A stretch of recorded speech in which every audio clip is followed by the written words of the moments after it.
Well, good morning, Kelowna. It is a beautiful Saturday morning out there again. A little chilly last night, Ken. Got down to about 4 or 5 at my place last night. Yeah, I think we were down to about 1 or 2. Yeah. We almost had frost. There was the windows were completely fogged up this morning, and it was chilly stepping out the door. It was on the edge. Yeah. All my tropicals outside were just shaking in their boots. I'm sure they go backwards quite a bit with that cold snap. Yeah, well, it is still early in the season. We can expect anything. However, chance of frost, and especially in the regular low-lying areas, is pretty unlikely. It's not it's unlikely. Yeah. In the higher areas, if you're up on the hills, it still happens. I still see snow up at the top, a little white, still covered. And so, but it has been raining this week, so when it rains here, it probably snows up there. So, Yeah, that's true. That's true. Yep. Well, it's time for the tips and plants of the week. You betcha. Well, my tip of the week is this. Waiting for the music, but that's okay. Or do we have the music? It's on, yeah. You got to crank it up a notch there, Don. Crank it up. Oh, I just crank it up. There we go. I got the music. We need the music. We can't do the tips of the week without the music. So here we go. My tip is this. Walk around the yard. I'm sure you're going to find some plants that are misbehaving, that you don't feel, and you struggle with them, and you try and make them live, or they get bugs all the time, or whatever, Time to clean up. Just get rid of those plants and change them up, get something new in there. Unless, of course, it was a plant that you got from your grandma's garden, and it's very kind of emotional to get rid of some of those. But other than that, clean up, because I've got plants that you have that thing, I don't want them to die. I'm so, and sometimes you just go, done. My plant of the week is the little Iris reticulatus. It's in bloom right now in the garden. It's beautiful. Yeah. Just a lovely little miniature iris. And it's a blue-colored iris. Very nice. Well, I also have a tip on a plant this week. And my tip of the week is that when you're growing your potatoes and they start to flower, you'll note that when they're in bloom, that the potatoes are approximately the size of a golf ball. So if you like to choose your potatoes early when they're small and they're still a new potato, you sort of start digging them sometime when they're in bloom or just immediately after they bloom, and you'll have a nice, fresh baby tomato or potato, and it'll be really, really tasty and yummy, and that's when I like to pick them best. So that's my tip on that end. And my plant of the week is a Veronica group. There's so many cool Veronicas out there. And I'm working with some of these little creeping varieties, the little low-growing varieties. And there's many, many really good ones out there. And this year I've noticed a pure white flowering one, which has been quite beautiful. And I do have my sky blue one as well.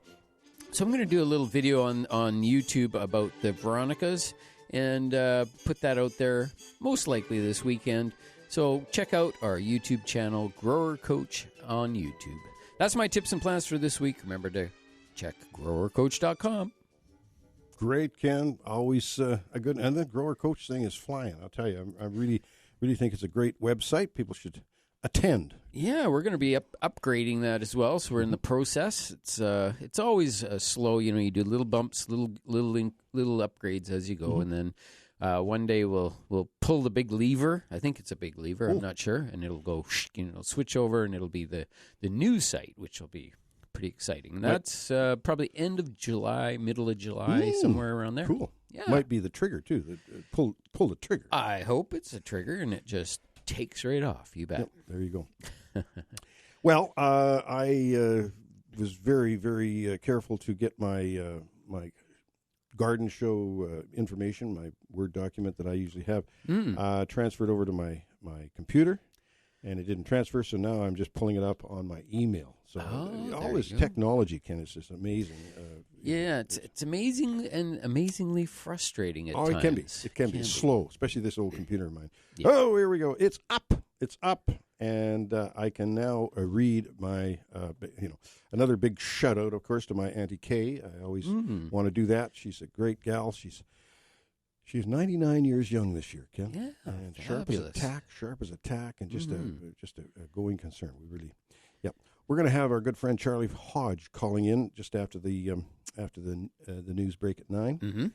And, then, of course, we got Dan Bruce calling in. But we love to hear from you folks, because that's what the show's all about, is your input into our show. And it is 250-862-2525 to get through to the show. And there we go. I got some sad news, Ken. Very sad. Sad gardening news. It's not that sad. It's not like hugely important, but it's important to me. You know, I've always boasted about how well my tree form Olympiad rose is doing. It's a grandiflora, but it's in a tree form, like a top grafted. Mm-hmm. And every year, right, it has been stellar, coming through the toughest of years. Remember, we've had a few years that were pretty tough. Mm-hmm. Had it for 13 or 14 years, at least. I bet you. I've had it for more than that, Ken, because I know I got it from Bylands back in the early 2000s. So it's been in my yard for a long time, and it's looking old and gnarly. This year, it did leaf out, and half of it's not leafed out, and the leaves that are leafing out are poor and peaked and whatever. So it's coming out of there. That's what spawned my tip of the week. Was there's certain things that it might have to just disappear one day. Yeah, the green bin. It's the green bin. Well, and we had a couple cold snaps last year that were poorly timed. The one in October, is really something where when you have beautiful mild weather, and then one day, literally, like a light switch, it goes from plus 12, plus 15. Right down to like minus 12 or minus 14. And in a lot of the areas up on the hills, it went down to minus 20. And then it just blew through. It took about 4 days, caused a lot of, damage to irrigation systems, caused all kinds of problems. And plants don't like that. No, the sudden change. Yeah.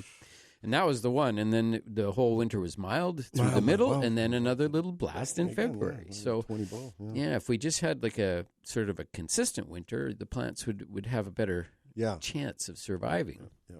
It's so sudden changes. And the plants were getting used to being warm through the winter. They were thinking, oh, well, here we go. And they start metabolism starts becoming active. And but roses do last. Roses can last, and I've told this story before, but it's worth telling again because it's. I just picked a rose, a blossom off of my Queen Elizabeth rose, and I gave it to Donna. Put it in a little flower vase, and with some spring-dry fern and a little bit of heuchera, coral bell blooms. Those are great for cutting, and also the Aquilegia. It holds up. If you cut your Aquilegia, put it in a vase, it just goes up day after day after day after day. It's really good. Yeah, it's fabulous. However, this Queen Elizabeth rose came out in 1952, commemorating, of course, the crowning of Queen Elizabeth. It was the very first grandiflora of that series of grandifloras, and there's been many since, but that was the first one. And in 1952. My grandfather was still alive in the spring. And Ruby Myring, an old customer of ours, beautiful lady. I remember Ruby. Yep. Yeah. She came in and talked to Grandpa, and Grandpa said, this is a brand new rose. It's new out in the market this year, and commemorating Queen Elizabeth. And so here we go. We're going to sell this. And she bought it about 2003, something like that. She called me up. She says, Don, I'm moving into a assisted living. And she says, I bought this rose from your grandfather. And, of course, he died in a car crash in December of that year. So it's kind of meaningful to me. Yeah, absolutely. And she bought this rose, and she said, it's yours if you want it. And this was, so 52 to 2002, that's 50 years old at that point. Mm-hmm. And now it is 70 years old. And it is thriving, Ken. And I never cover it. Yeah, it's just a strong grandiflora. Grandiflora is a combination between a hybrid tea and the multiflora rose. The floribunda. And so it's got that hardiness of the floribunda. Yeah. It's not as weak as the hybrid teas as far as winter hardiness goes. Yeah. But I never cover it, and it's fabulous. And we've got it in this vase in the bedroom right now, and it's been there for 3 or 4 days, and it's just opening more and more and more and staying really nice and fragrant. It's very cool.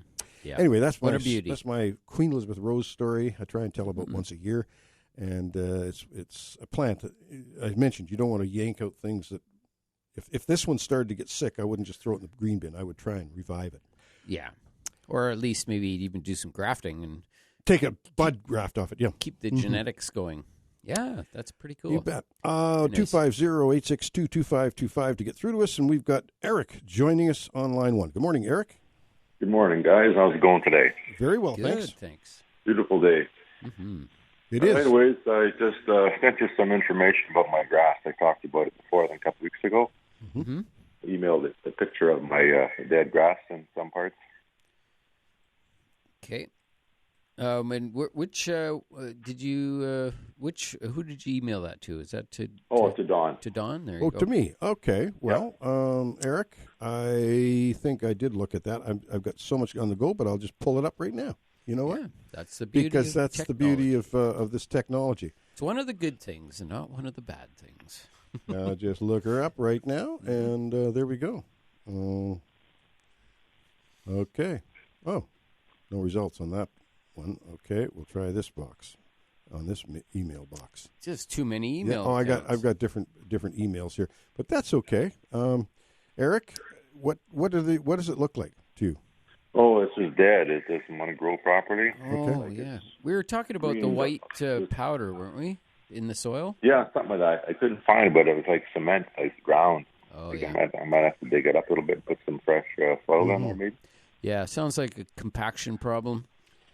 For Eric, sure. Can you just resend that? I'm just not finding it here. So just resend it, and we'll have a look at those pictures. But get the name of the or to the email, because it often goes to that's London right. Sometimes it goes to England. Mm-hmm. No. You know why? Because if you don't put the in there, if you put Don at gardenexpert.com. Yeah, I had you were on beginning from way back. Oh, yeah. Oh, yeah. Don at the garden expert. But, these two fellows in England get my emails, but they usually bounce them back to me. And we're hoping on our trip to England next year, in May, a year from now, we're hoping to meet these gentlemen that are our counterparts in England. We're going to have to take a break here, Eric, and I'll wait for your email. Send me a new email, and we'll talk about it when I get it, okay? Sounds good. Okay, Eric. Perfect. Take care. Yep. Thank you. Betcha. Bye-bye. Thanks, Eric. So we're going to take that short break, and we'll be back with more AM 1150 Garden.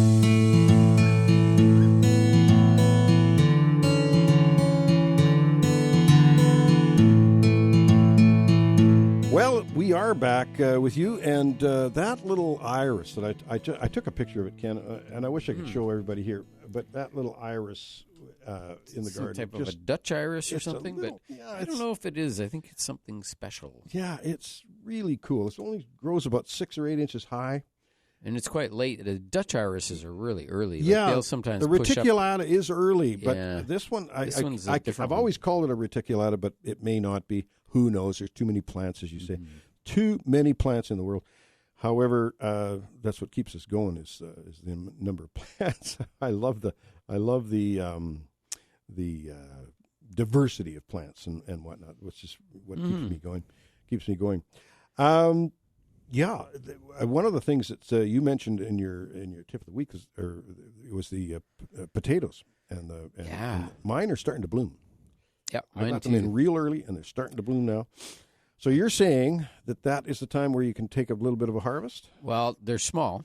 Yeah. That's where if you like those little ones. Yeah. As soon as they start blooming, by that time, usually you want to see the blooms open, and then that, I did a video years ago on YouTube that was where I was literally standing in the garden, and I just said, well, if you ever want to know, let's check it out, right? So our potatoes just started blooming, so let's dig one up. So we dug one up and had a look, and sure enough, we had those golf ball size potatoes, and you could just tell that in that at this moment when they're starting to bloom, those potatoes are starting to grow quite quickly.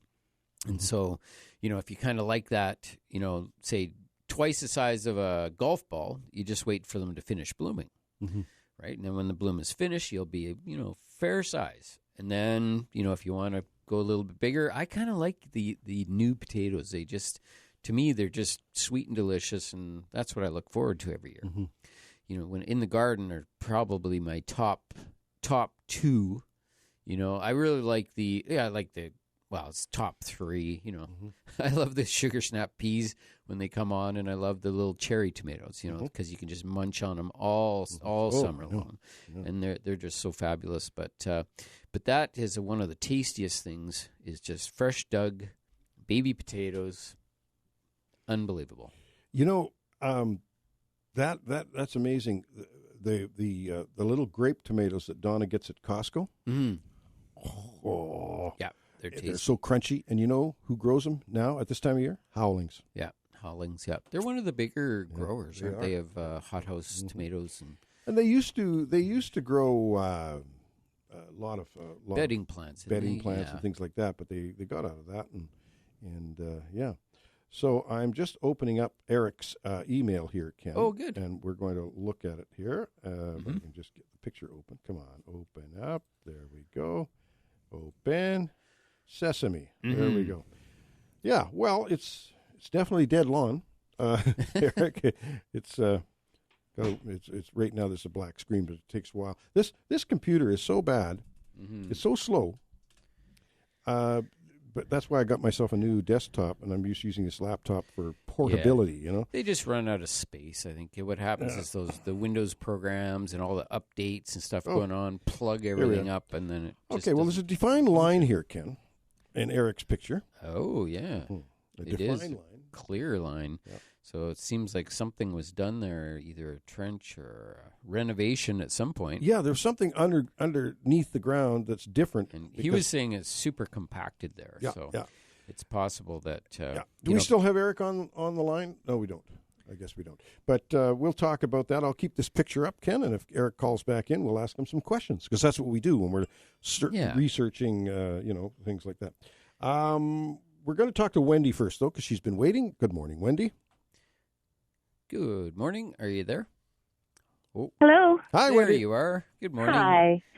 I was just listening to you talking about the potatoes, and it reminded me of several years where I wasn't watching my potatoes close enough, and the buds actually formed, and then something ate them.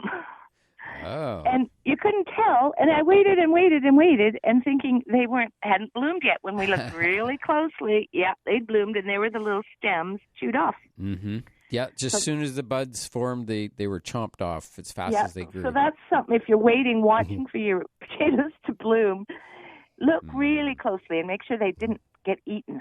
Yeah, that's that right. old climbing cutworm.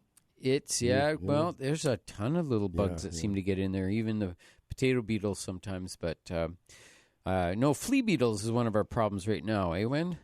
Yeah, apparently we had nothing, and then last night when we looked at the potatoes, they've got a little flea damage, and we touched them, and whoop, flea beetles started leaping about. Yeah, little holes, little shot holes. I think it might be time to dig one up for supper and just have some golf ball potatoes. Yeah, there you go. Well, that's making me hungry for sure. We'll put some diatomaceous earth on those flea beetles. Maybe we'll do that in the afternoon.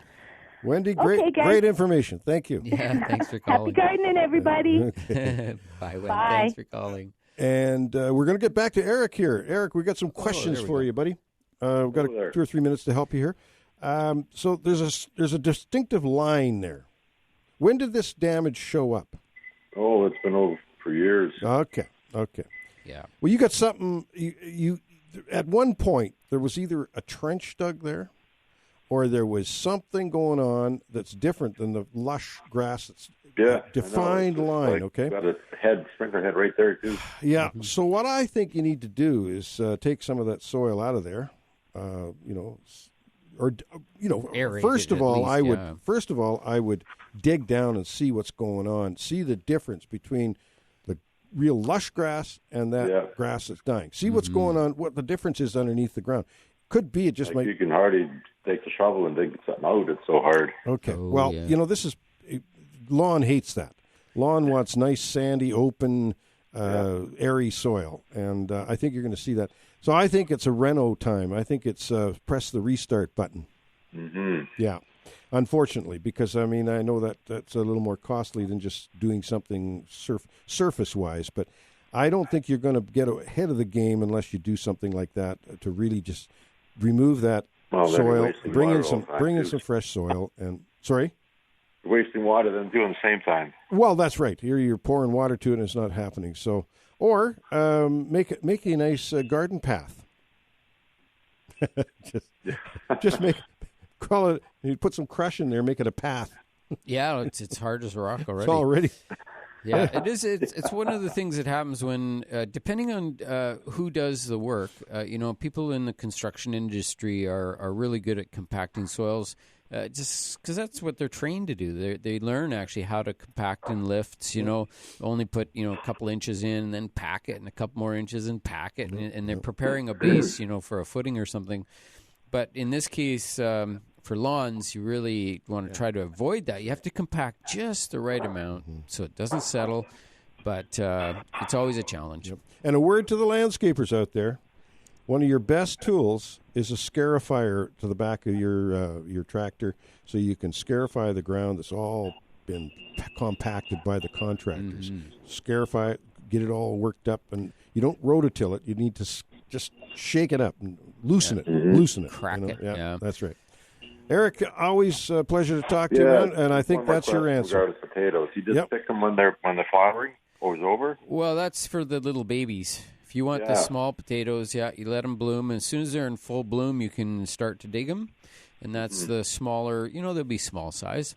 And if you wait till they finish blooming, they'll be a little bigger. They start to really move when they start. And, of course, hill them, right? Well, you hill all your late potatoes, but the early potatoes or mid-season ones, you don't really have to hill them. It doesn't really benefit them. It's just an interesting thing with potatoes. Yeah, they're like tomatoes. They're indeterminate and determinate varieties. The Warba, I believe, is determinate. That's an early one. That's the little young. Is it? Yeah. And I've got that Warba, and I'm about a week and a half, 2 weeks off of digging some Warba up and having a nice feed.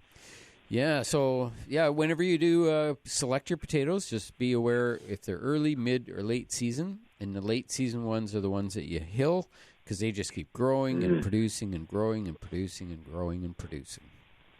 But the other ones don't. It says on the package, doesn't it, when you buy the potatoes, seed potatoes? Not really. Sometimes you got to look it up on the internet. Okay, I noticed. I went to Greenery there, and it says, "What are these? What are those? Are they whatever that name is called?" Determinate. No, that's why I bought a whole bag, 2 bags actually of yellow flesh. Those are good. Yep. Well, awesome. Good luck. Okay, thanks, Eric. You betcha. Okay. Yeah. Take care. Bye-bye. Now, we're going to have to get back on track here and take a break. I know that we have, Dan Bruce is there. That's exactly what we've been waiting for, because we're going to take a break, and when we come back, we're going to talk to Dan Bruce. We'll be back with more AM 1150 Garden Show.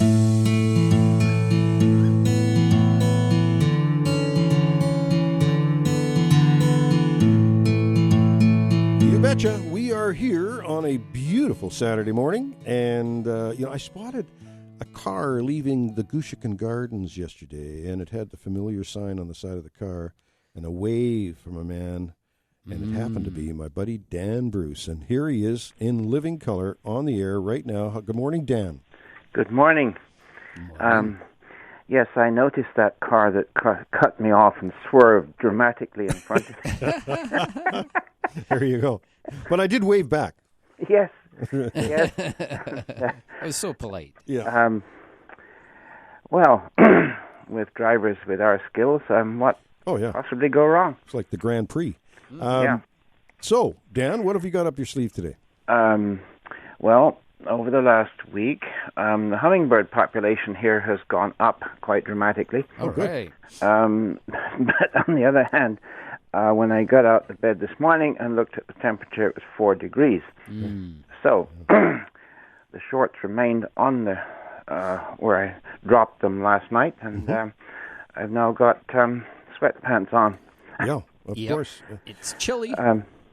Chilly. So the birds have slowed down? Well, they had done, yes. Yeah, well, where do they go very then? Few. Where do they go, Dan? I mean, Or you don't know? I asked you that last week. You don't know. Yes. Anyway, the numbers are up now. Mm-hmm. Anyway, I was going to draw your attention to the genus of succulent plants, Echeveria.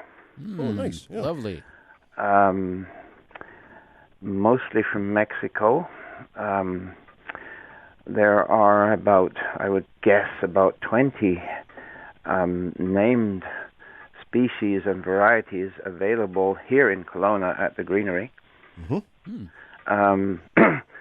There are way more species, of course, out there in the wild. Mm-hmm.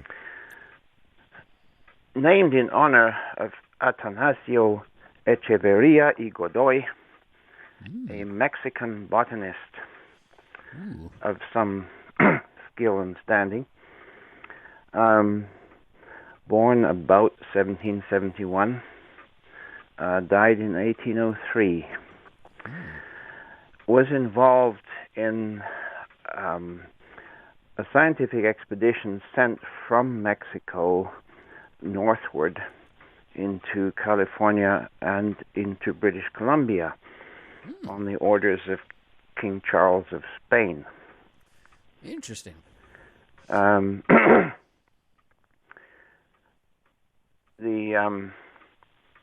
botanical science was alive and well in Latin America at that time, and it was inspired by the interests of the King of Spain, who was quite a remarkable man, Charles III.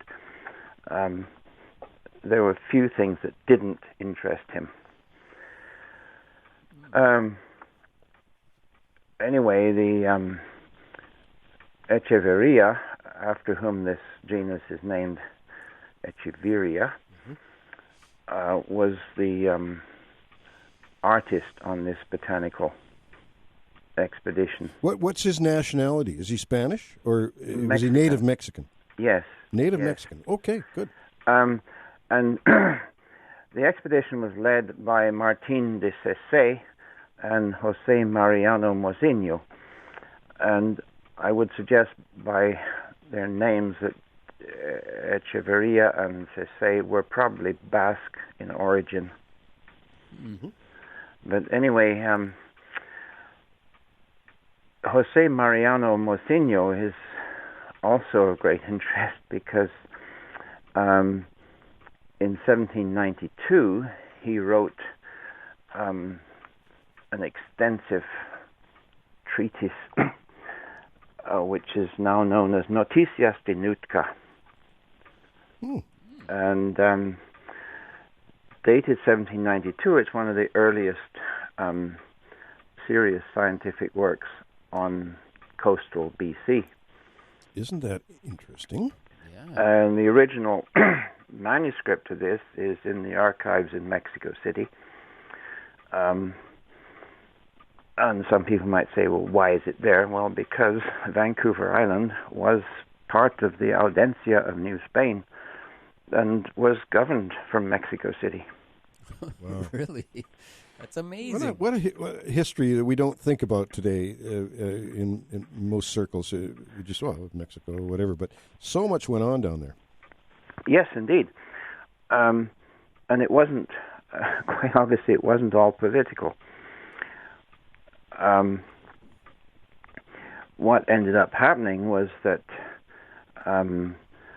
other nationalities were trading in the North Pacific, the Russians and the British, in addition to the Spaniards. Mm-hmm. And there was an instance where a rather sketchy character called Captain Mears ended up in a altercation with Spanish authorities on Vancouver Island. And this became a sort of an international to-do. Yeah. And ultimately, Captain Vancouver was instrumental in sorting it all out. But Vancouver, as we've already sort of noted, was a totally competent navigator. I think he was probably one of the most difficult people to live with on board ship that you can imagine. But on land, he was a master of diplomacy. He negotiated the Captain Meare's fiasco, and everybody involved, the Spanish and the English, agreed that the island, we now call the island, was to be called the Isla de Vancouver y Quadra. So the honor was split between England and Spain. Interesting. Anyway, Echeveria is a genus of succulent plants, and on the whole, most of them are very easy to grow and available here. So I highly recommend that you check them out and pick up a couple of specimens. And but they're not hardy. They're not hardy. No. They won't take a frost. No.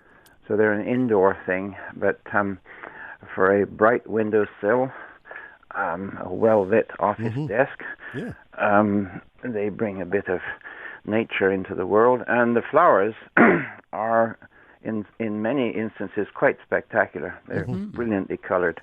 Lovely, yeah, very nice. And and they are succulent, so that you can let them get real dry between water. In the wintertime, yes, you don't overwater them, or you'll end up with mush. Yeah, rot. Yeah. Now, how are they related to sempervivums? Our hens and chicks. Well, are they? You've got to go back to the egg for that. Oh, okay, yeah, right. What came first? Yeah. But but they look similar in habit, and I just they look similar, and the exact form of the sort of family tree, botanically speaking, I'm not aware of. I would have to look that up. Well, that's something for next week, Dan. Yes. Yeah, sempervivum could be the... Yeah. Sempervivums. They are closely related in habit. So, whereas sempervivums are hardy, you can grow them outdoors, and the winter doesn't faze them. But Echeveria needs, tropical. They're natives of Mexico. Right. I mean, not suggesting that there aren't really cold spots in Mexico, as there certainly are, but no, these are indoor things. Yep. For us, yeah. Or on the patio in the summer. Dan, I put my always a pleasure. Always a pleasure. That was fun to take a trip to Mexico and back to BC. Yeah, and then all the way back to BC and Captain Vancouver's association. That was great. Appreciate it. And for those who are wanting more information on birds, there is a little tail bit here. One of the most spectacular birds in the world is the resplendent quetzal. After the national bird of Guatemala, and the Guatemalan currency is named the quetzal in its honor. Quetzal feathers made the crown of Moctezuma in Mexico. Scientific name Pharomocris moxino, named after Jose Mariano Mocinho, our old friend from Vancouver Island. There you go. That's pretty cool. So those birds migrate through this area? Quetzal? Yeah. Not a hope. Not a hope. No. Darn. Not a hope. Rats. Monteverde in Costa Rica is where you go to see one. Okay. Interesting. We will do that.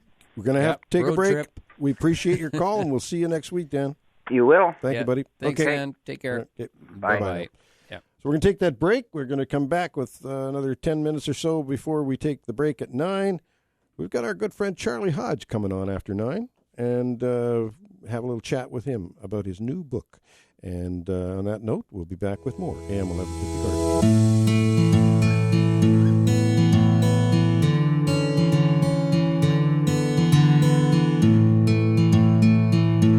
Okay, we're back with with you on a sunny Saturday morning, and it is sunny. It's going to be warm today, I think. It's going to get up there. 24, I think. Yeah, so we'll review this that you got in from the Parks Services. The Urban Forestry Supervisor sent us this, and we're going to review it. It's to do with construction around trees. Yeah, absolutely, yeah. And it's very, very important that you protect your trees during construction. I know we've got a job going on up in Vernon, and the folks that are doing the landscaping there have been running their skid steers all around this big old 3-foot in diameter bull pine. Oh, so much for that. Yeah, and so that's going to cause that bull pine to gradually disappear. They don't die immediately, but they start going downhill. 5 years or so, that's they right. slowly die. It's the root systems of most trees are very shallow. They're right on the surface, and you don't want to be trampling on them, especially machinery. You know, what we used to do, we used to have to work, well, we have over the years a lot of different opportunities to work around underneath trees, and we put in about 18 inches of hog fuel material over the whole entire area and where we run our machines, and we keep spreading it and raking it out, and it's a big expense, but it saves the trees' lives. Yeah, that's right. It's amazing, yeah. Anyway. And of course, we've been getting away with not doing that for years because it doesn't kill the tree immediately. It just takes some time to do that. We're going to go back to the phone lines, and we have Andy. Good morning, Andy. Good morning. How are you guys doing? We're well. Good, we're well. thanks, And how are you? Oh, I'm good, and I've got some news from a couple of years ago when my 20 mugle pines up here on Knox Mountain started to die off, and your suggestion was, well, if you can prune them up a bit and, you know, maybe get them to get some more energy from the soil, excuse me, and that happened. I took about 2,000 pounds of limbs off them when I went to the dump and got rid of it. But now the ones that didn't make it, the roots are in the ground with a bunch of Knox Mountain shale around them. And I'd like to plant something where those root balls are, and just wondering what your advice would be. Is there any way you can raise the elevation of that planting area? I'm on a slope, Don, so that's not going to work too well. And but I know that you know, some of the tubulars coming out of the ground for the arms of the mugle, I mean, they're 5 inches in diameter. Yeah. And you get to the base, and it's probably in some places 2 feet. There's the big stems 2 feet around down there. And do they have a taproot? Well, early on in their life they do, but as time goes on, they spread out more than taproot. Can you get a machine in there? I mean, you might have to. I've got a bobcat, and I could try to pull them out, but I've tried that before. Wrapping a chain around them, and they're in there like. Yeah. Oh, it's a big job. So chainsaw, maybe ruin a couple chains. Well, there are stump grinders, but when you got all that shale and stuff, it's hard on anything that you go in there. But the stump grinders will take them out to a degree. But you got to get some good soil in there somehow. You can't grow anything unless you've got some decent soil. Well, what I was thinking was just planting the native broadleaf sage. Because down on the base of Knox Mountain, when you walk on Royal View, that whole bank that's all is all full of just that broadleaf sage. They grow pretty nice and gnarly. Yeah, any of those native ones would probably survive there. The plants like the big sagebrush is the one that you might be thinking of. Yep. Grows a lot down in the South Okanagan. They are available. It's Artemisia tridentata is the botanical name, and so if you want to know that. Yeah, because when you go ask for it, they might have it under big sage or sagebrush or Wyoming sage, but it's all Artemisia tridentata. Really cool looking plant. Like, I love it as in a desert planting, and really dry, nice big rocks, gnarly looking, and then you grow a couple of those. Also, the old rabbit brush, is a really cool looking plant as well. What was that? The rabbit? Rabbit brush. Yeah. I think that's Chrysothamnus nauseosus. But they changed the name of that one now. But Those are good plants, and you don't baby them that much. You give them a bit of water to get them started, and they kind of adapt to the natural Okanagan situation. And you can look at other, extremely drought-tolerant plants, like even stuff like Russian sage. That stuff will just survive almost anywhere. Exactly. Yeah. So instead of in the case where you want to have something a little more ornamental, you have to do, as Don's saying, is really, amend that soil, and you could work around a stump too. Sometimes we'll leave the stump there so that it actually helps to hold the soil in place, and then dig out sort of pockets in between the roots and stuff, and see if we can put in something a little more, let's say, a little bit more modern, little more. I'm struggling with a word to describe it, but something might be a little more floriferous or something, a little bit more flowering. But but that being said, if you can't beat them, join them. You might have to just go with the native stuff, and they'll adapt. Ken, what's the best, or not the best, but name me a nursery that really focuses on native plants.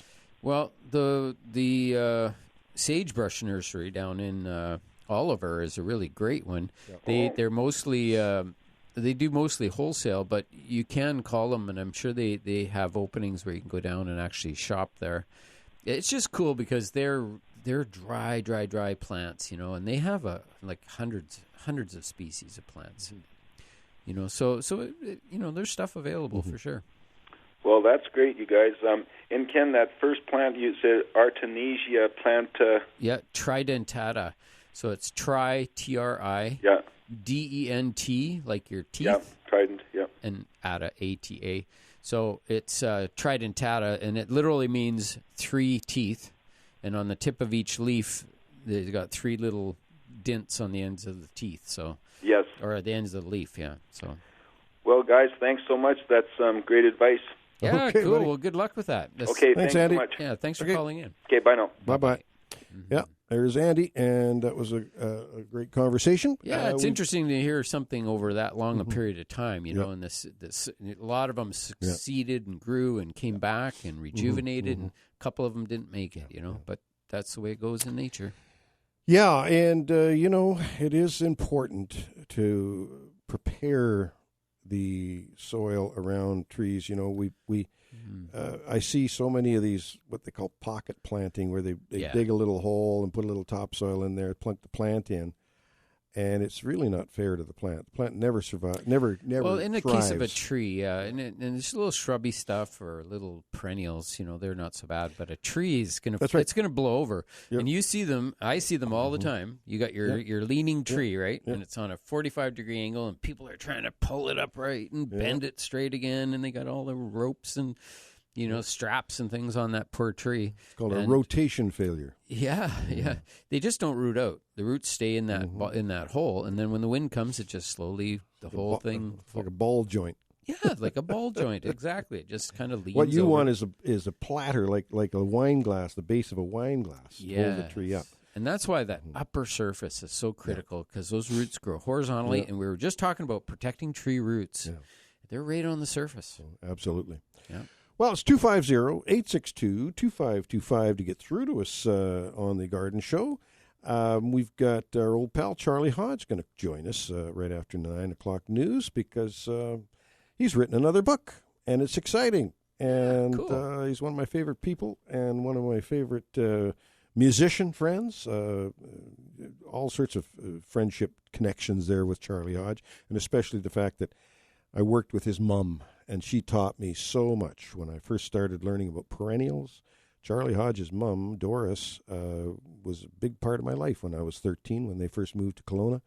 And she started working with Dad, and Dad and Doris got along very, very well. And Doris was one of the people that would stay working through the winter. We'd laid most people off, but Doris and Joan Tanaka and a few others would stay with us through the winter. And my job at 14 years old, was to go out and start Doris's car in the wintertime to get it warmed up so that when she stopped work, she'd go out. And I don't know if she knew this, but I took it around the block a couple of times. What? Oh, yeah. Oh, Don. Had to warm it up properly anyway. Well, yeah. That's what we're going to do when we come back. And we're going to talk to Charlie, and that's what we'll do when we come back with more AM 1150.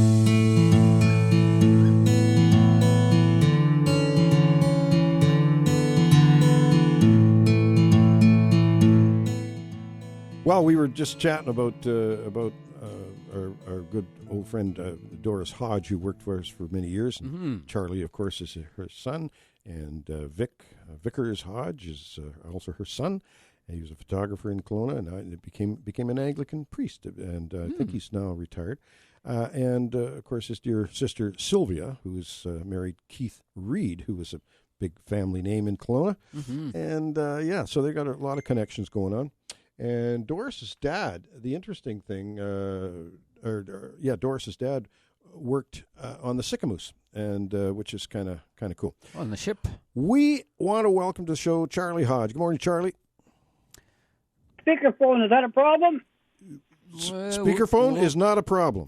Good. Awesome. How are you? We're well, and I was just reminiscing a little bit about our connection, and that's with your mom. Lifelong. Yeah. What a joy. I understand you were driving my mom's car. No, the old Vauxhall? Is that the old Vauxhall station wagon? The Vauxhall, yeah. Did you, kind of I inherited that car. Oh, really? And it had a problem with the brakes, Donnie. You'll love this. I don't know if you remember. But my first official parking ticket, I was still in high school. I inherited that beast of an old car. Yeah.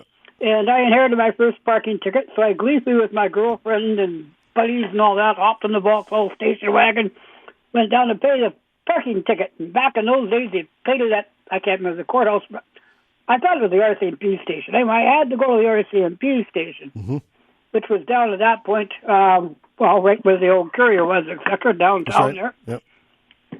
I pulled in to the cop station to hop out and pay my parking ticket, and they had a very high cement curb there. Well, I went for the brakes, and the brakes weren't there, Donnie. Oh, dear. Uh-oh. So the car hit the edge of the sidewalk where the breaker spunk, jumped up in the air, landed on the sidewalk, and cruised across the sidewalk and stopped about 4 inches short of the door of the police station. And I hopped out and walked in, and the lady at the reception looked at me and said, "What are you doing?" And I said, "I'm here to pay my parking ticket." I can see why. Yeah. Yeah. I thought you were going to say you saw your picture on the wall in there. But So anyway, that was my first day with my new car from Mother. So. Well, Wow. Charlie, I got a picture of that car. I should email it to you. Lord. Yeah. Amazing that car was in one piece, because my mother was a sweetheart, but she was, as you know, she was a tiny little thing. I know. And she couldn't see over the steering wheel. So she had all these pillows. Yeah, I had the pillows, yeah. But the problem is, when she had all the pillows stacked up, she couldn't reach the pedals with her feet. So I tell you. it was quite the nightmare. And she was a horrible driver to begin with, let alone couldn't see over the steering wheel. Oh, Well, wow. I loved my first job with her, and that was to go out and start the car in the wintertime so to warm up for her. And as I said to Ken, I took it around the block a couple of times. That's what I heard. You're probably smoking your cigarettes in the car. Oh, yeah, I was too. smoking cigarette, all that stuff. But she never ratted on you for that. No, she didn't. Bless her soul. Your mom caught me smoking behind the greenhouses, and she came up to me and she really warned me that was a bad thing to do. Yeah. But she said, "I'm not going to tell your dad, but I'm just telling you that think about it." And so I got my little lesson from her, and I did eventually quit, but that's. Well, she warned me all my life because she died of emphysema, and now guess what I got? So Yeah. nobody listens to their mom. Listen to your mother out there, readers, and listen to your mother. Listen to Mom. Good advice. No matter what she does, listen to her. Yes, Yeah. right. Charlie, you've come up with another book, and I'm so excited to say that we're going to next week at the Mosaic at 11 o'clock. You're going to be doing a book signing and a launch. I am, Donnie, and thank you for the plug. It's been 5 years of hard work, to be honest with you. What was supposed to be a 3-year project turned into a 5-year project for 3 reasons. One, the book morphed into much more than it began. 2, I decided to die a time or two in between here and the beginning of the book, which kind of delayed things a little bit. It tends to happen when you spend a long time in hospitals. Yeah. And number 3, I'm probably the second greatest procrastinator in the world. So that doesn't help. Do you belong to the Procrastinator Society, or are you putting that off too? I am vice president of the Procrastinator Society. And like I said, I'm probably the second best procrastinator in the world. And which question, of course, Donnie, is you're supposed to say, who's the first? Yeah, well, who is the first? Oh, I'm glad you asked, Donnie. I don't know who the first is, but surely somewhere in the world there's someone who's a better procrastinator than I am. So I'm assuming. Well, I was going to join the society, but I keep putting it off. Yeah, but it was a labor of love, and I sure learned a lot, Donnie. You know the old expression about the journey, journey being the trip or whatever. Yeah. The writer in me has forgot it. But honest to goodness, to me, it really was a huge, huge learning lesson, and quite a marvelous experience to spend that much time. A great amount of frustration, stress, worry, tears, anger, all the rest of it. But a real learning experience as well, just the doing of it. For sure. Now, are you going to give us a little hint about what it's about? Sure. Well, it's called The Lost Souls of Lakewood, The History and Mystery of Blaylock Mansion. Kind of sounds like a Nancy Drew novel. Yeah. It's really a historical fiction in chronological order, looking at a place called Blaylock's Mansion in Nelson. And anyone who knows it. It's a beautiful, gorgeous bed and breakfast place. It's the only mansion. It's built by the same, designed by the fellow that built the Banff Springs Hotel. Okay. So it's an old Tudor-style mansion built in the 30s by a guy named Blaylock, who really was the man behind making Teck-Cominco and Trail, the huge smelter factory that it is. This guy was brilliant metallurgist, and he really shaped Cominco into what it was. He kind of helped build Trail and Nelson into their communities because of his wealth and impact on the communities. But anyway, he built that, and so the book began looking at his life and building of the mansion, but it soon morphed into more of a chronology of who owned the land, who owned the mansion and the land, who owned the land before Blaylock and after. And as I did the research done, it became clear to me that more and more of these overachiever, amazing individuals had owned the land either prior to Blaylock or afterwards. And I thought, why are all these amazing individuals, do they find their way to that piece of property? That's when I came to the discovery that the book is about the mansion, because the mansion is haunted. And I never thought I'd do a haunted story, but as I looked into it, I realized all the previous owners were these incredible people. What drew them to that place? And I came to realize it's actually the land itself. It's a very powerful piece of land, Donnie, very spiritually powerful. So I took on the job of writing the book from the fellow named Dan McGauley, who had started, he was the owner of the mansion, and began his memoirs and realized he needed a writer to help him. When he called me up, I said, no, I'm not interested in doing a book on ghosts. I didn't really believe in it. But I went to the mansion with my wife, Teresa, and when we went there, we came to the conclusion that, lo and behold, that place is haunted. Whoa! Interesting. Well, I never thought I'd ever say that. I thought, yeah, right, sure, yeah. But no, there's stuff going on there. And so 5 years of research, talking to people who have seen the ghosts, just research all the characters that lived there, and the book morphed into much more than a book on Mr. Blaylock. It starts in the 1700s, and chronologically takes you through till a couple of months ago. Wow. Charlie, that's exciting. exciting. So 11 o'clock, Mosaic Books downtown here. Yep. And now, what's the protocol for COVID at this point in time? Well, as far as I understand, it's pretty much like any other kind of downtown. I mean, put on your mask, separate yourself. There's the idea of a book signing is, people have to distance themselves and show protocol. It will be outside with the weather. That's the plan. Nice. And 11 till 3, naturally be socially consciously aware, wear your mask. I will be there. Unfortunately, the sad thing here, Donnie, is Dan McCauley, the guy who originally got me to write the book with him. We worked very hard on this book together, but Danny died just over 2 months ago, prior to the book being printed. And it was our dream to do it together. So it will be a bit of a hollow celebration for me. I'm very happy. Unfortunately, Danny can't share it, but he will be with me in spirit. And but 11 till 3 on Saturday, and I'm really looking forward to seeing some friends there. Oh, hey, we're going to make sure that happens. Now, you're going to have a nice picture of Danny there too. Yeah, I actually have an interesting. Danny will be there in more ways than one. Yeah. There you go. And he was a wonderful fellow who I missed sadly. We spent a lot of time together over the 5 years working on the book. A lot of laughs, a lot of chuckles. A great man. Charlie, we love you, and we'll be seeing you next week after the garden show. We'll pop over and have a chat. Dolly, thank you for this wonderful plug, and thank you for the memories of Mom, and thanks for test driving the car. I know. I'll send you that picture.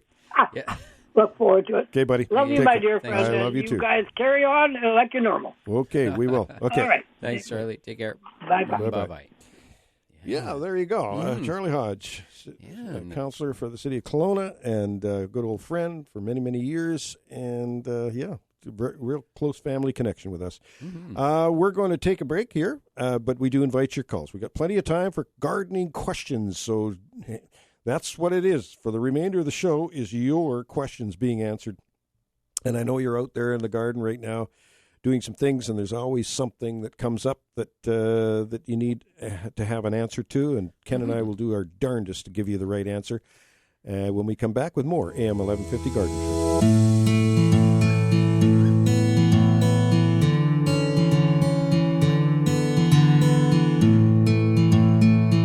We are back with you, and we want to welcome Joe. Good morning, Joe. Good morning. Thank you for all your wonderful chatter. I so enjoy it. Thank you. I have a question for you. My friend was at hospice, and apparently there's a tree called a California magnolia that she really loves, and she would like to get into her yard. And I said, well, I'll phone Don or Ken, and maybe they can tell me. Yeah, it's Magnolia grandiflora. And, they're beautiful, beautiful tree. They do sell them at the nurseries. Sometimes they're small to start with because they are a bit slow to grow, but they're really quite a fascinating plant. And Don, you've got one in your yard. Yeah, Edith Bogue is the variety I have, and I'm a big pusher of Edith Bogue because it's done so well for me. It's the Magnolia grandiflora Edith Bogue. I didn't realize there was one at hospice. Is it in the back? Yeah. Is it in the back? I don't know. She's the one that was visiting a friend there, and she fell in love with it. And she said, "Do you know, Mama?" No, ask me about vegetables and stuff. I can say something, but ask me about trees, I'm not so smart. It's an evergreen. It maintains its foliage all winter. It Does it really? Doesn't drop its leaves. Yeah. Oh my gosh! One of the few broadleaf evergreens that we can actually grow here if you get the right variety, for sure. Right. There's some that won't grow here, but Edith Bogue does. Jim Wilson is another variety, and there's another one that Bylands carry too. That they claim it grows here too. I'm just such a fan of Edith Bogue because Lois Bennett turned me on to Edith Bogue. She's got a couple of them or 3 of them, and she got me going on it. And then we started competing with our big, huge 8-inch in diameter blooms that it produces, very fragrant. And we started competing at the Kelowna Garden Club flower show. Who's got the biggest Edith Bogue bloom? And the blue ribbon goes back and forth. Oh my gosh, well, that sounds wonderful. So Ken, do you do that kind of work or what? Because she would definitely be paying somebody to do it. Yeah, for planting, it's availability. So, it's finding the right tree, the right size for the right spot. And then, just lining it up, getting it planted. It's all doable. You can give Ken a call. Yeah, you bet. You can. What's Ken's number? Yeah, you can call the office number, which is we have a 1-844 767-1311. 767-1311. Okay, so it's I will give her that info. Yeah, that's awesome. I'm sorry? 1-844 767-1311. Thank you much. Thank you, Joe. Right. Appreciate the call. You're welcome. You betcha. Thanks for calling. Bye-bye. And we have Pam joining us. Good morning, Pam. Hello. Good morning. I am about to plant some edamame or soybean, and I just thought I'll just ask and see if you have any tips. I don't have a lot of large, level garden space. I have raised beds and I have large pots, and I have lots of sunny space. So I'm just open to any ideas about how I could maximize their productivity, and whether I need to stake them or if they need any special amendments. I think what I would do is I would try a little bit in each location for your first kick at it to see where you have the best success. They generally, I don't really think they need the staking as so much, but there have been soybeans grown here in Kelowna. I've never grown them, but I have had them given to me, and they're delicious raw. Fresh, they're really great. Really good. So, you bet. So you're going to have to report back on your soybeans, or if there's someone out there that's grown them, maybe you could call in and help us out and help Pam out in her journey. It's an interesting little experiment. I got contacted by a group called Okanagan Seed Savers, and they're doing a little bit of a seed trial. So she popped by yesterday, and I have 4 different kinds. Oh, nice. So that's why I'm thinking of, because I'm thinking I wouldn't mind to potentially save some of the seeds if I'm able to produce them. But I want to try to help them grow true. So she said I need to plant them at about 10 feet apart if I wanted to save the seeds. To prevent so they don't cross-pollinate. Cross-pollination, yeah. But she said, we'll just see how it goes. I thought, this does sound kind of cool because, there's nothing like steamed edamame beans, in a bowl. This sounds very inviting. To me, it's almost up there with asparagus and other little treats, They're nutritious, and they've picked the right keener. They picked the right person because you're a keener. We love you. Well, we'll see. Well, it looks like fun. Yep, Pam. It's good you have fun. Thank you. Thank you for calling. We always appreciate it. Yeah, good luck with that. Let us know. Thanks. Thank you. Bye-bye. Bye-bye. And we're going to go to the phone lines now. We've got Stan joining us. Good morning, Stan. Good morning. I'm trying to do a little experiment here and have a little fun with my squash and zucchini. And I've got what I wanted to do is I've got a squash that the male blossoms are out, and I've got a zucchini that has the female blossoms out.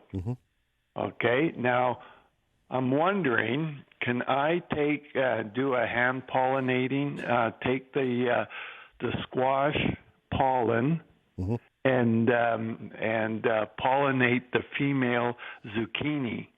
Well, I have to ask my geneticist friend, Ken Salvail. Yeah. What happens with that is there could be some possibility of some cross-pollination that could happen there. And remember, that's just going to affect the seeds. It won't affect the package the seeds come in. So just as an awareness, when you do cross-pollination, it's going to affect the seeds themselves. So that would mean you'd still get a normal zucchini that would grow, assuming that's the female flower. I guess you could try it both ways because they're both going to have female and both going to have male flowers. And then you would have to grow that fruit on, and you'd have to prevent other plants from pollinating it because they'll pollinate with themselves and they'll pollinate with other things.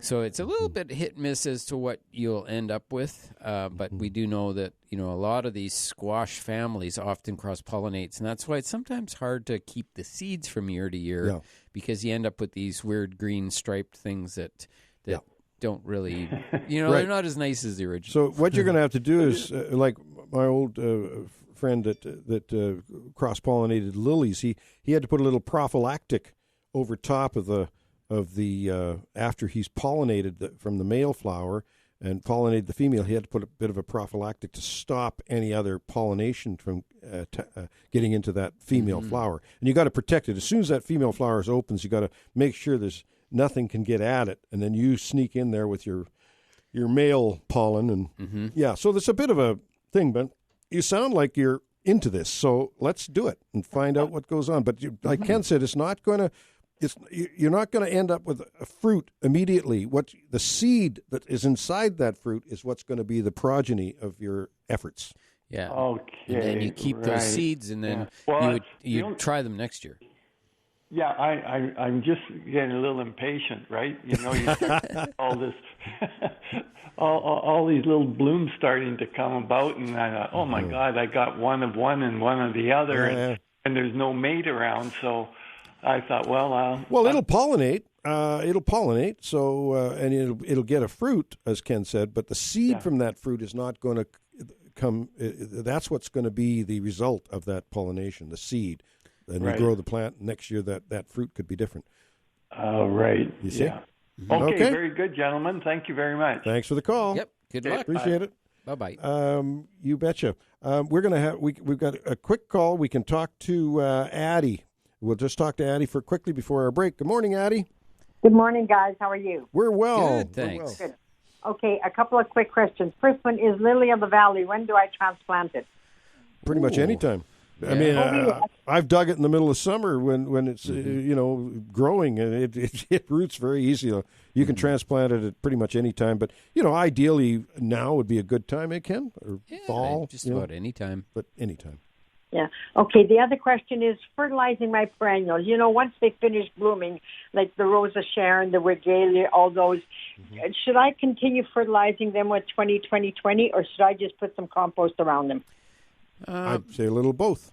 Yeah, a little both. The compost is working the soil and helping all that stuff going on at the soil level, and your 20-20 just gives them some food to carry on. And it's a timing thing too, right? Yeah. So that when you're, if you say Rose of Sharon, then sometimes they're going to be finished blooming in the summertime, like in August or something, right? Yeah. So then you're going into winter. So do we really want them to start growing at that time of year? Maybe not.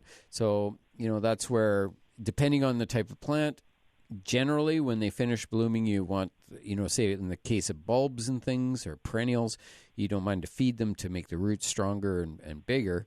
But, it's that, when you have shrubbery and that sort of thing, once you get into August, probably about middle August, it's time to hold back on your fertilization. So do I just put the compost on it like just before winter? Yeah, and that's a nice thing too. That's a nice touch for sure. Yeah. So up until then, fertilize them with 20-20-20 once a week.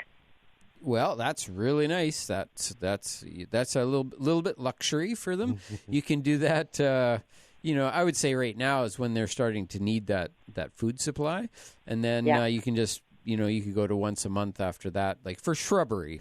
Let's just separate out some of these things, the perennial plants. They don't need a huge amount of food, but you have to look at the plant and say, wow, this is just so lush. It's almost getting too lush. Then, you have to start holding back on that food supply. Okay, well, my regalia is looking gorgeous this year. Rose of Sharon hasn't started yet, but I fertilized it all of last year. So I think that was the result of that. So thank you very much, guys. Have a great weekend. You too, Addie. Thanks, it's Addie. great to hear from you. You betcha. Take care. Bye-bye. We're at the bottom of the hour here, so we've got to take a break. But we've got Dennis on hold. You're in the bullpen, Dennis, and we're looking forward to talking to you when we come back with more AM 1150 Garden.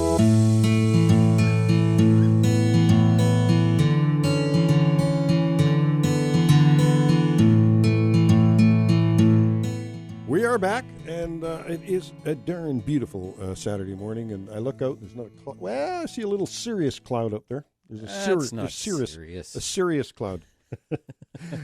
We've got Dennis joining us. Good morning, Dennis. Good morning, Dennis. Are you there? Oh, Dennis, are you there? Not there. At least I can't hear Dennis. No, we can't hear Dennis. That's okay. Try again. Yep. Yeah. Give us a call back. Okay. 250-862-2525 to get through to Ken and I today.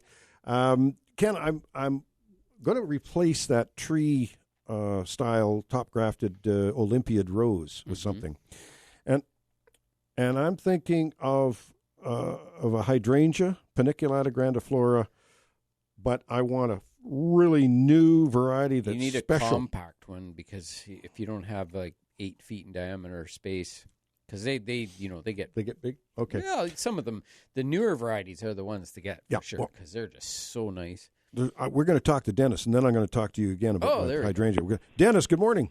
Good morning. I think we got cut off or something there for a moment. I know. Yeah. We are always careful when a Brit comes on. I thought you'd cut me off because you didn't want to speak to me again. We love you, Dennis. I know you do. I just want to verify something. I put cucumbers and zucchinis in a week or two ago, and they're growing really well. I've even got a flower on one of the zucchinis already. Wow. And I went to do my spraying thing for the mildew, the baking soda thing that you gave me years ago. But I couldn't remember if I had the mixture right. I made a mixture of 1 teaspoon of baking soda and a litre of water. Is that correct? Yes, that's correct. Okay, I wasn't sure if I needed 2 teaspoons, so I just wanted to make sure. So I sprayed it with the right one. Yep, and hit it. Second question is, my broccoli's coming on well. I'll be picking some of it this weekend. But I heard quite a while ago during the winter that you can eat broccoli leaves. Do you know if that's correct? Are they edible? Well, they should be. They're a brassica. I don't see why you couldn't eat them. I don't know. I've never tried that, but certainly not going to. But I was curious. But I want to know if you can. I want to know how to cook it. Do you cook it like spinach or what? I don't know. You're going to have to experiment, Dennis, because I've never done it. But it won't kill you. I know that. Well, as long as they won't kill me, maybe I'll give them a try. Yeah, there you go. Are you going to grow? Are you going to grow your famous Brussels sprouts this year? Oh, I gave up on that a couple of years ago after your wife marmalized me. There we go. Okay, Dennis, to the info, guys. Appreciate it. Well, thanks for the call. We always appreciate it. You're one of our oldest call. I don't mean oldest in age, but our long-term callers. You used to call when we were out on the highway at CKIQ. Oh, I remember it well. Oh, yeah. You betcha. Oh, I wish I was back there. I'm getting a bit old for this kind of thing now. Well, there you go. Well, I think we're all getting there. Dennis, thank you, sir. Yes. Thank you. Yeah, so see you again. Take care. Yep, bye-bye now. That was Dennis, a good friend and a long-time listener and caller. And we've got Hilda. Good morning, Hilda. Yes, good morning. Morning. I've got some plum trees, and they've got quite a few suckers on top. Is it too late to cut them off? No, it's we sometimes let them flush out a little bit. So that would be generally, I think it's around in June. You get a little bit of that June drop, and that's when the plums will shed some extra plums that they don't need. And usually that's a good time when you see a few plums dropping in June. You can go out and just remove some of those suckers. Leaving some of those suckers is important for the sugar production, though, right? So lots of leaves means lots of sugar, so you don't have to remove them. That makes sense. I see. Yeah. So it's better to leave them till about June. Yeah, even later June is fine, yeah. And then I only take off, like I say, I don't want to remove them all because they're going to make the sugar for my fruit production. So, and how far can you cut them down? Right to the branch. Yeah, you remove the sucker right down. They're called water sprouts sometimes, but you cut them right to where they connect. So you don't leave anything off the sprout. Not generally, and you after you've picked your fruit, of course, you can cut them all out. Yeah. But we often call them suckers, but suckers are what comes up at the base of the tree from the roots, and water sprouts are the ones that come up and go straight up in the tree itself. Mm-hmm. Yeah, well, see, the deer ate most of the leaves on the bottom. Ah, sneaky little guys. Yeah. Not good, but that's the way it goes. They're keeping the suckers trimmed off the base. Mm-hmm. There you go. Interesting. That's, I guess, why they grow so much on the top, yeah? Well, it's pruning. When you prune them a lot, you get a lot of new growth. And so that's what the orchardists actually plan on that. that they cut a fair bit off of each fruit tree every winter, and then in the spring they kind of sucker up, or they water sprout up and try to replace all that wood, and all that beautiful foliage that's grown feeds the fruit and pumps them full of sugar. Mm-hmm. Yeah. All right. Yeah. There you go, Hilda. Thanks, Hilda. Thanks for the call. Thank you so You're much. a dear. We appreciate it. Okay. Bye-bye. Bye-bye now. Is there any problem, any news on the deer that they can somehow get rid of them here and there? Oh, we'd be millionaires if we could answer that question. My goodness. Yeah, I know. It's a tough one. Yeah, you betcha. All right. Thanks, Hilda. Okay, thank you so much. Thank you, dear. We Take appreciate care. the call. Bye-bye. Now, Barbara said that she went out, purchased some dry soya and kidney beans from Superstore, soaked them in water a day before planting, and had a great crop of both of them. Ooh, fabulous. So there you go, Pam, if you're still listening. Superstore, get some dry soya and kidney beans, and you can plant them as well with your experiments. But she said that they grew very well. It'd be nice if Barbara could give us a few hints on how she planted them, where she planted them, and see if that'll help Pam out in her soya bean endeavors. Because, I want to see success there. Because if she does, she's probably going to give me a handful. And I love soybeans. Oh, They're very yeah. good. Okay, so getting back to that PG hydrangea. Yep. There's one with the word fire in it. Is there not? There's a Quickfire, and Quickfire, there's actually a dwarf one now, a Quickfire called Little Quickfire. And that's a nice one, too. And that stays smaller. So, depending on the amount of space you have, you can select varieties that are just right. But you can also prune them a little bit as well. It's just that I'm trying to remember yours. I thought yours was kind of right up against your house or something. It is. Isn't it? Yeah. So it's, Well, I mean, they're very prunable. I mean, they... Till once they start producing flowers, then you just let them rip. Yeah. So I'm going to look the one when I was down at the BCLNA show a couple of years ago. Canner Nurseries had one on display. I took a picture of it, and I've got the name of it. And I just want to get your idea of this one. The Paniculata grandiflora, the PG hydrangea, is the one I'm looking for because I've got an Annabelle, which is the arborescens variety type. I want to. The small ones are really good. And the one of the best is called Bobo, and we've been using that one for years now, and we're just so happy with it. It's such a beautiful plant. Bobo, Bobo, and it's just it's a lovely hydrangea. It only gets about 3 feet high, maybe a little bit more, maybe 4 feet, fully grown. But yeah, really a beautiful plant. Grows in sun or in shade, but best about half and half, actually. Have you heard of one called Mega Mindy? Mega Mindy. No. That's the one I saw at Canner Nurseries. It was a new introduction a couple of years ago. Oh. What about Pinky Winky? Yeah, it's a beauty. It's really lovely. Pinky Winky? It's a little, that's sort of a medium size, mid-size one, yeah. The only problem I have is I can only got room for one, and that's the problem with a small yard. You can't have, it's not big like a botanic garden. You got to have, I've only got room for one.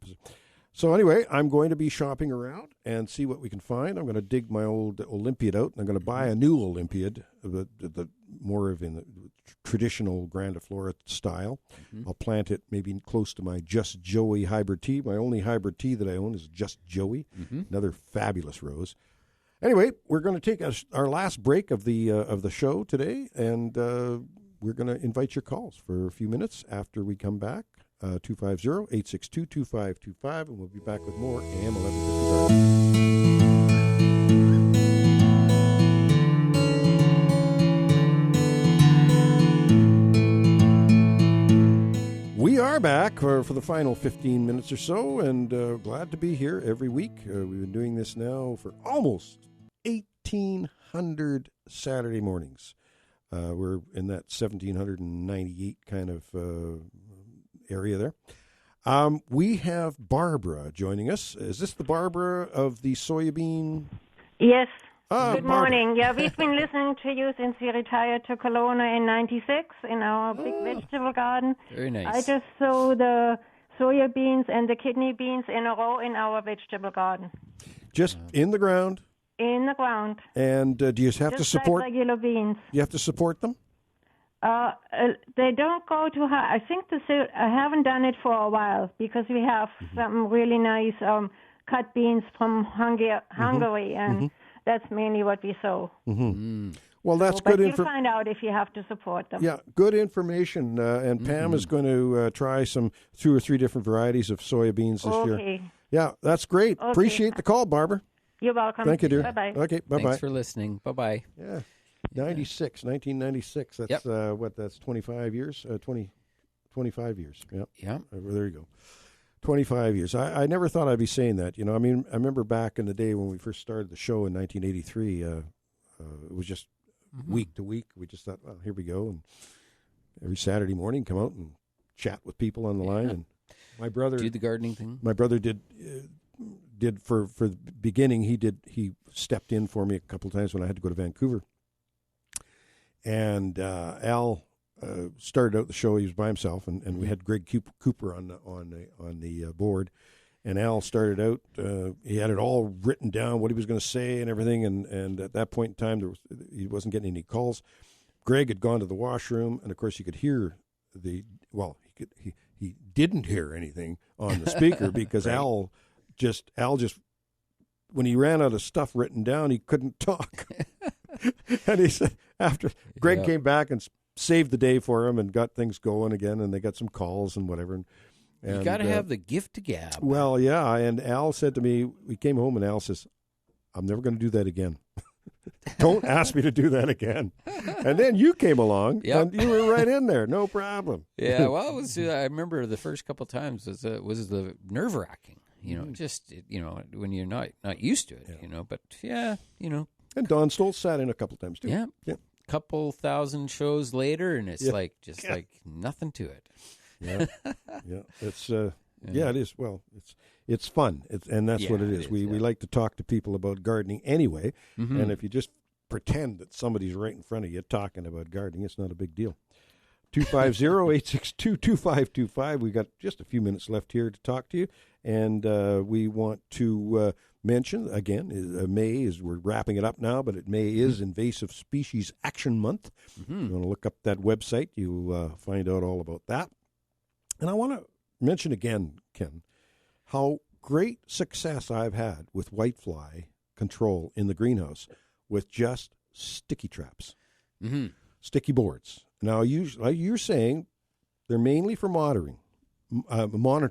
Yeah. So you know what's in there. But if you shake the plant, the flies don't come back to the plant. They go, oh, there's a big yellow sticky board. They go straight to it. Those sticky boards have so many white fly on them. And I said to Donna, those would be normally on the plants. So yeah, it really does work. And I think in a small greenhouse too, it's really effective. Oh, sure. Like because we used to use those in the poinsettia houses to monitor, and just thinking back, I think we did a pretty good job of keeping track of those insects, and we had to, that was a big crop, right? You get a 15,000 poinsettia crop in there, and the whitefly are going to town. Oh, if you don't watch it. And we used a product called Ambush, which is a synthetic pyrethroid, and they still have Ambush. And I'll tell you, Ken, I rarely spray in my yard, but I had a crop of aphids, these big red aphids on my Heliopsis helianthoides, the false sunflower, my big tall one. And by George, I sprayed them with Ambush. Gone. Aphids were gone. It's a good product. Interesting. And we are going back to Pam on line 1. Good morning, Pam. Hi. Yes, I just had a thought I forgot to mention when I first called in. I don't know if it's just a novel new discovery for me or if others would benefit from knowing this, but my radish crop is coming on gangbusters right now. And last night after I picked some beautiful radishes, I recalled just somewhere online, I looking online, I had seen the fact that you can saute radish greens. That was a new idea to me. I don't know if it's new to you guys, but we did it last night, and oh my goodness. so worth doing. Mm-hmm. What do they taste like? Radish leaves? No. They're probably more akin to spinach or Swiss chard. Oh, okay, there you go. But I would say they have a gentler taste than Swiss chard. Nice. Like not as strong a taste. I've got some radish leaves I'm going to try. We've been really enjoying our spinach that overwintered, and it just keeps coming on like gangbusters. We've taken so many crops off that spinach that came through the winter. Mm-hmm.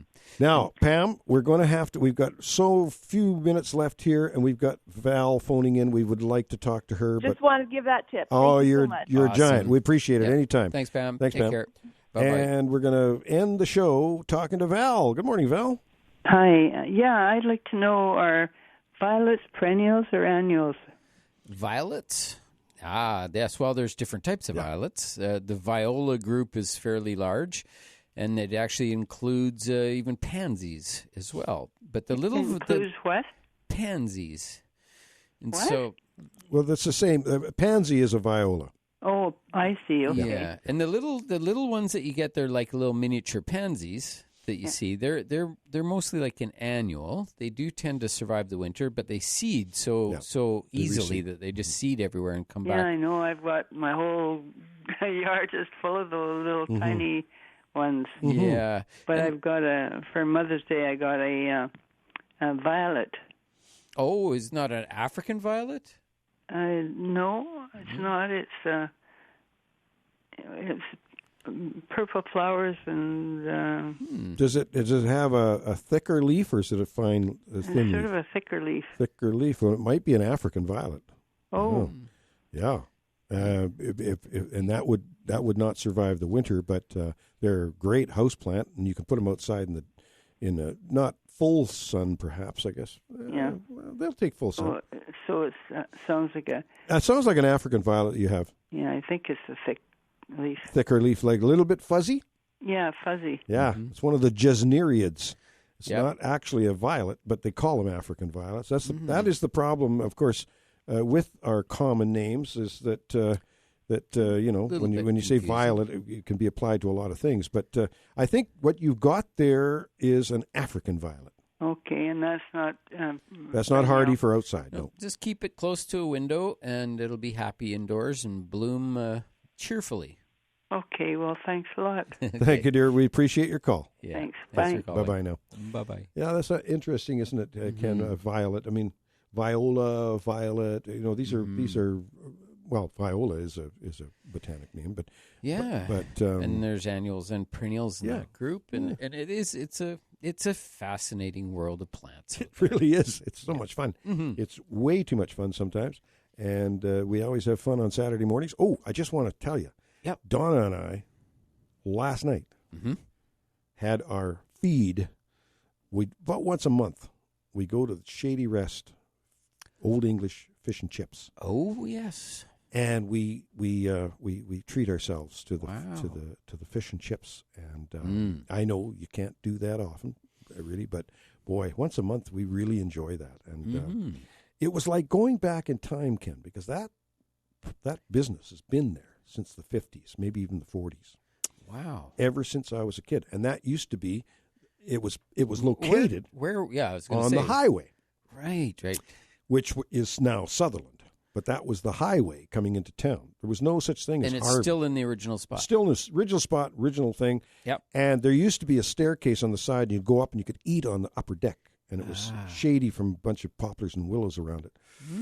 It's just like going back in time for me, I'll tell you. And very cool. It was very good, delicious. And after, just quickly, when we were practicing with Strange Movies Blues Band in the old house on our property, as soon as the practice was over on a Sunday, we would go down to Shady Rest and I would have their cheeseburger and fries. Amazing. Sounds delicious. Yeah, you betcha. Now, what we're going to do now is do the plants and tips and all that stuff and end our show, because that's the time we have to do it. My tip of the week is have a look around your garden, and if there's a plant or plants failing the grade, consider making a change. Unless, of course, it was a plant from your grandma's garden or some other significant darling, then every effort should be made to resurrect it. Phone the Garden Show and we'll tell you how to do that. plant of the week is the iris. I'm calling it Iris reticulata. It may not be. How about the plant of the week is a tiny little iris growing in Don Burnett's garden.